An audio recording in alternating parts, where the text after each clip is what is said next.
முதலமைச்சர் அவர்களை பொறுத்தவரை ஒரு விஷயத்தை அவர் உணர்ந்து கொள்ள வேண்டும். தமிழகத்திலே சட்டம் ஒழுங்கு அதல பாதாளத்தில் இருக்கு.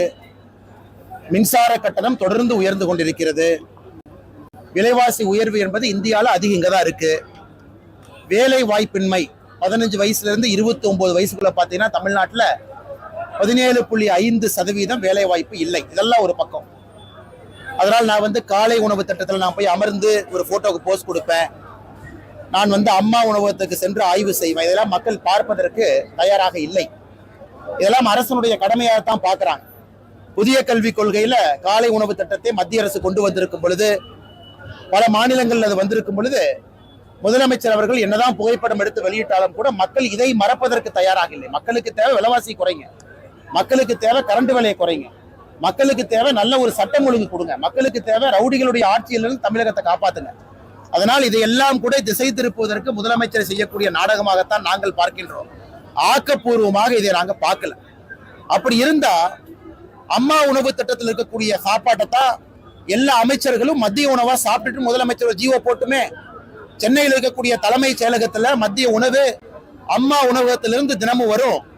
அமைச்சர் பெருமக்கள் சாப்பிடுவாங்கன்னு சொன்னாங்கன்னா நாங்க ஏத்துக்கிறோம். ஆடிக்கு ஒருக்கா அமாவாசைக்கு ஒருக்கா போய் ஒரு சின்ன ஒரு கிண்ணத்தில் எடுத்து அதை 2 பருக்கை எடுத்து டேஸ்ட் பண்ணி பார்த்துட்டு இதுல தரம் இருக்குன்னு எப்படி முதலமைச்சரால சொல்ல முடியும்? 2 பருக்கையை சாப்பிட்டுட்டு தரம் இருக்குன்னு எப்படி சொல்ல முடியுங்க?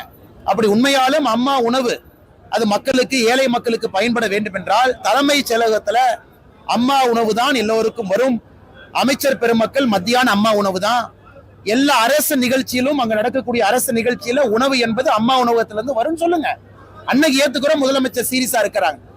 அதுவரை எங்களை பொறுத்தவரை முதலமைச்சர் அவர்கள் நடத்துவது மக்களுடைய கோபத்தை மறைப்பதற்காக ஒரு நாடகமாக மட்டும்தான் நாங்கள் பார்க்கின்றோம்.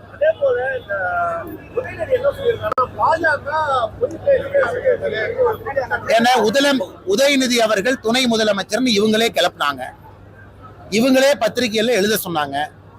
முதலமைச்சர் அவர்கள் ஆகஸ்ட் மாசம் கடைசி வாரத்துல அமெரிக்கா போறாங்க, அதற்கு முன்னாடி உதயநிதி அவர்கள் துணை முதலமைச்சர் எல்லா பத்திரிகையிலும் நீங்க எழுதுனீங்க, ஸ்டோரி போட்டீங்க, நியூஸ் போட்டீங்க.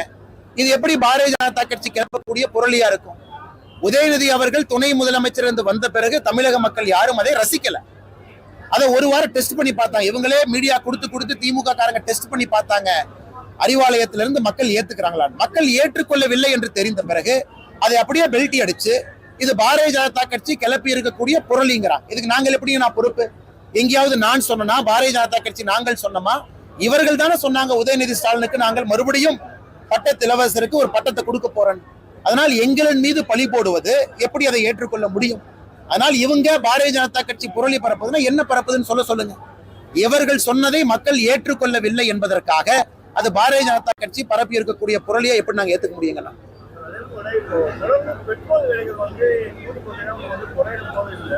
நிர்மலா சீதாராமன் மாநில அரசுகள் ஒத்துக்கொண்டா ஜிஎஸ்டிக்குள்ள பெட்ரோல் விலையை கொண்டு வரன்ற மாதிரி சொல்லியிருந்தாங்க. ஆனா இப்ப பாஜக ஆளக்கூடிய மாநிலங்கள்ல அது முன்னெடுக்கான வாய்ப்பு ஏதாவது? ஆனா ஒரு விஷயத்தை நீங்க புரிஞ்சுக்கணும். இன்னைக்கு இந்தியாவில் பெட்ரோல் டீசல் விலை அதிகமாக இருக்கக்கூடிய மாநிலம் தமிழ்நாடு. கர்நாடகாவுக்கு நமக்குமே 7 ரூபா வித்தியாசம்.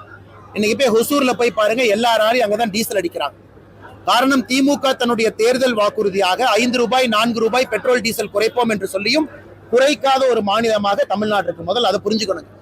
ஆனால் திராவிட முன்னேற்ற கழகத்துல யாருக்குமே பெட்ரோல் டீசல் விலையை பற்றி பேசுவதற்கு உரிமை இல்லை. இது நிர்மலா சீதாராமன் அவர்கள் இன்று நிதியமைச்சரா சொல்றாங்க. தர்மேந்திர பிரதான் அவர்கள் 2014 நம்முடைய முதல் கவர்மெண்ட்ல பெட்ரோலியத்துறை அமைச்சராக இருந்த பொழுது அவர் சொன்னார், ஜிஎஸ்டிக்குள்ள நாங்க கொண்டு வருவதற்கு தயாராக இருக்கின்றோம். ஆனால் நம்ம ஒன்றை புரிந்து கொள்ள வேண்டும், ஜிஎஸ்டில கன்சென்சஸ் பேஸ்ட். எல்லா மாநிலத்தினுடைய நிதி அமைச்சர்களும் சேர்ந்துதான் டெசிஷன் எடுக்கிறாங்க. ஓட்டிங் சிஸ்டம் ஜிஎஸ்டில கிடையாது. எல்லாரும் ஓட்டு போடுங்க, அதிகமா ஓட்டு போட்டாங்கப்பா. ஜிஎஸ்டில இதுவரைக்கும் கன்சென்சஸா எல்லோரும் சேர்ந்து ஒரு தீர்மானத்தை ஏற்றுக்கொண்டிருக்கின்றார். ஆனால் மத்திய அரசு நாங்கள் தயாராக இருக்கின்றோம், தமிழகத்தினுடைய நிதி அமைச்சர் அவர்கள் தயார் என்று சொல்லட்டும், அதுக்கப்புறம் நாங்க பேசுறோம். சொல்ல மாட்டாங்க. ஏன்னா இவர்களுக்கு ஆட்சி நடத்த தெரியவில்லை. அதையெல்லாம் தாண்டி தேர்தல் வாக்குறுதியை சொல்லி இருக்கக்கூடிய 5 ரூபா 4 ரூபாயை குறைச்சிட்டு இவங்க பேசுங்கன்னா, இன்னைக்கு பாரதிய ஜனதா கட்சி ஆளக்கூடிய மாநிலத்துல பெட்ரோல் டீசல் விலையை குறைக்க வேண்டும் என்றால் நாங்க குறைச்சிருக்கோம். ஆனா ஜிஎஸ்டில இருந்து வெளியே கொண்டு வர வேண்டும், ஜிஎஸ்டிக்குள்ள கொண்டு வரணும், அப்பர் லிமிட் 28% நீங்க கொண்டு வரணும்னு நினைச்சீங்கன்னா அது ஜிஎஸ்டி கவுன்சில்ல ஒரு கன்சென்சஸ் பேஸ்ட் முடிவு. சோ நிதியமைச்சர் சொன்ன பிறகு பாரதிய ஜனதா கட்சி ஆளுகின்ற மாநிலங்களும் தயார் என்கின்ற பொருள் தான். ஏன்னா நிதியமைச்சர் தனியா ஒரு கருத்தை சொல்ல மாட்டாங்க. பாரதிய ஜனதா கட்சியாக இருக்கட்டும், ஆளுகின்ற மாநிலங்களா இருக்கட்டும், நாங்க தயார். மிச்ச மாநிலங்கள் தயாரா என்பத கேள்வியைத்தான் நிர்மலா சீதாராமன் அவர்கள் வச்சிருக்கிறாங்க. அதனால அடுத்து நடக்கக்கூடிய ஜிஎஸ்டி கவுன்சில் மீட்டிங்ல தமிழகத்தினுடைய நிதியமைச்சரை ப்ரப்போஸ் பண்ணட்டும்.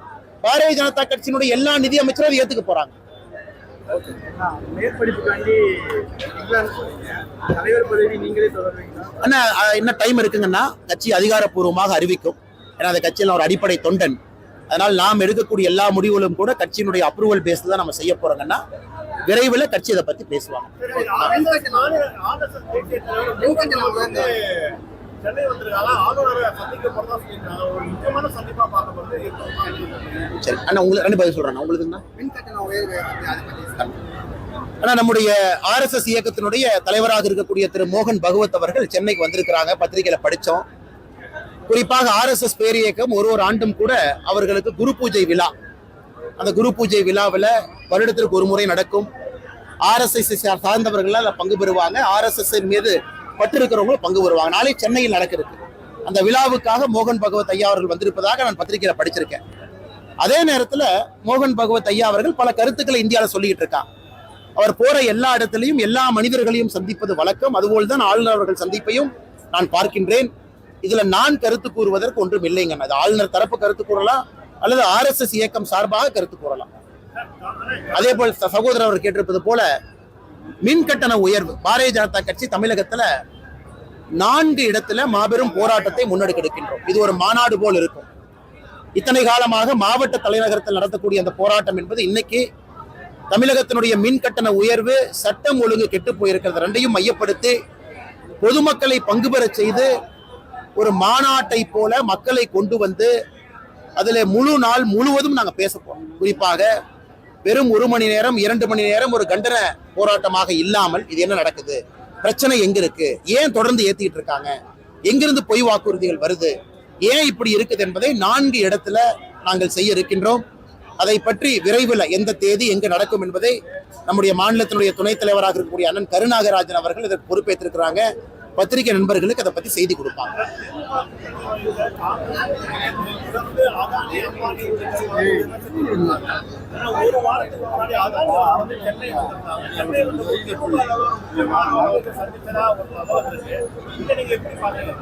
நான் ஏற்கனவே இதை பத்தி கருத்து சொல்லியிருந்தேங்கன்னா, அதானி அவர்கள் சென்னைக்கு வந்த பொழுது முதலமைச்சருடைய மருமகன் அவங்கள லீலா பேலஸ் ஹோட்டல்ல சந்திச்சாங்க. இல்லைன்னா சொல்லிட்டு நான் போட்டோ வெளியிடுறேங்க, அது ஒரு பெரிய விஷயம் கிடையாது, அது எல்லோருக்கும் தெரியும். அதே போல அம்பானியினுடைய குடும்ப திருமணத்திற்கு முதல் ஆளாக வண்டிச்சு ஓடி போய் கல்யாணத்துல இல்லைன்னா தாலியே கட்ட மாட்டாங்க அப்படிங்கிற அளவுக்கு உதயநிதி ஸ்டாலின் அவர்கள் இங்கிருந்து பதறி போய் அம்பானி வீட்டு கல்யாணத்துக்கு இங்கிருந்து ஓடினார். அவர் ஓடின ஸ்பீடை பார்த்தா நமக்கே பாரிஸ் ஒலிம்பிக்ஸ்ல 100 மீட்டர் பந்தயத்துக்கு உதயநிதி ஸ்டாலின் போறாரா அப்படின்னு நான் கேட்டேன். இல்லைங்கன்னா அம்பானி கல்யாணத்துக்கு போறாங்க. ஆனா இவர்கள் இத்தனை காலமாக அம்பானி அவர்களையும் அதானி அவர்களை பற்றி பேசி தவறாக பேசி அரசியல் செய்து கொண்டிருந்தார்கள். இந்த 2 நிகழ்வு ஒரே வாரத்தில் நடந்திருக்கு. மகன் அம்பானி வீட்டு திருமணமும் மருமகன் அதானியினுடைய சந்திப்பும் தமிழக மக்கள் பார்த்து கொண்டிருக்கின்றார்கள். பவர் சென்டருங்கிறது முதலமைச்சருடைய கையை தாண்டி வெளியே இருப்பதையும் பார்த்து கொண்டிருக்கின்றார்கள். தமிழக மக்களுக்கு உண்மை வெட்ட வெளிச்சமாகிக் கொண்டிருக்கிறது. நன்றிங்கண்ணா. அண்ணா ஃபர்ஸ்ட் நீங்க இறங்கி போயிருங்க, உங்களை தள்ளி விட்டுருவாங்க.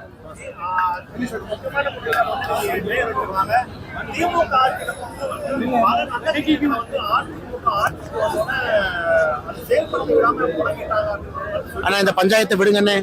அவங்க பாவம் மேயர் அவர்கள் தன்னுடைய இருப்பிடத்தை காட்டுவதற்கு ஏதாச்சும் பேசித்தான் ஆகணும். அவருடைய மேயருடைய வேலை என்னங்க அன்னைக்கு தமிழ்நாட்டில் முதலமைச்சர் வந்தாருன்னா வண்டி மேல ஏறி சைட்ல கொத்தி போற அளவுக்கு தான் மேயர்கள் இருக்கிறாங்க. அதனால்தான் தமிழகத்தினுடைய அரசியல் வரலாற்றில் 2 மேயர்கள் மாற்றப்பட்டிருக்கின்றார்கள். அதனால் நான் இருக்கின்றேன் என்று காட்டுவதற்காக சில மேயர்கள் பேசிக் கொண்டிருக்கின்றார்கள். இன்னைக்கு தமிழகம் திமுக அதிமுக களத்தை தாண்டி வேறு களத்துக்கு வந்துருச்சு. அதனால பழைய பஞ்சாயத்தையும் பழைய பஞ்சாங்கத்தையும் பேசுவதில் என்ன பயனுங்கன்னா, இன்னைக்கு அரசியல் மாறிவிட்டது. திமுக அதிமுக என்கின்ற அரசியல்லாம் 1990 2000 வேறு அரசியல் பேசிக்கிட்டு இருக்கோம். மாற்றத்தை நோக்கி தமிழகம் வெற்றி நடை போடுவதற்கு தயாரா இருக்கு. அதனால 2026 பொறுத்தவரை புதியவர்கள் வர்றாங்க. மக்கள் புதிய கட்சிகளுக்கு வாய்ப்பளிக்க தயாரா இருக்கிறாங்க.